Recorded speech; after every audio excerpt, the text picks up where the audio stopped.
നമ്മൾ രാത്രി 12 മണിക്ക് മുമ്പാണ് വൈറ്റൽ ഓർഗൻസിൻ്റെ റിപ്പയറിങ്.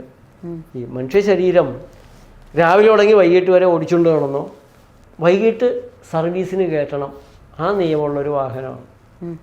അപ്പോൾ നമ്മുടെ കാറ് 10,000 കിലോമീറ്റർ ഓടിച്ചാൽ കയറ്റിയാൽ മതി എന്നാണെങ്കിൽ, ഈ കാറ് രാവിലെ തുടങ്ങി വൈകിട്ട് വരെ ഓടിച്ചാൽ ഇതിനെ സർവീസിന് കയറ്റണം. ഇരുട്ടായാൽ വർക്ക്ഷോപ്പിൽ കയറ്റണം. അപ്പോൾ വർക്ക്ഷോപ്പിൽ കയറ്റി അനങ്ങാണ്ട് കിടത്തിക്കഴിഞ്ഞാൽ ഉള്ളിലുള്ള കേട് തീർക്കുന്ന പണികൾ, ആ വെയർ ആൻഡ് ടയർ ഓരോ ദിവസവും തീർക്കുന്ന പണിയാണ് ഈ ഉറക്കത്തിലൂടെ ശരീരം നടത്തുന്നത്. ഉറക്കം എന്ന് പറയുമ്പോൾ കംപ്ലീറ്റ് 100% ബ്ലാക്ക് ഔട്ട് അല്ലല്ലോ. പെരിഫറൽ ഓർഗൻസ് എല്ലാം ശാന്തം.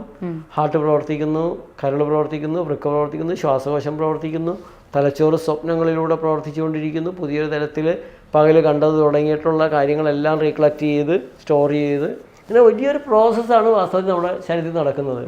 ഇപ്പോൾ ഒരു രോഗാവസ്ഥ നമുക്കുണ്ടെങ്കിൽ ആ രോഗാവസ്ഥ മാറ്റാനുള്ള പ്രവർത്തനങ്ങളും ഒക്കെ നടക്കുന്നത് ഈ ഉറക്കത്തിൻ്റെ സമയത്താണ്.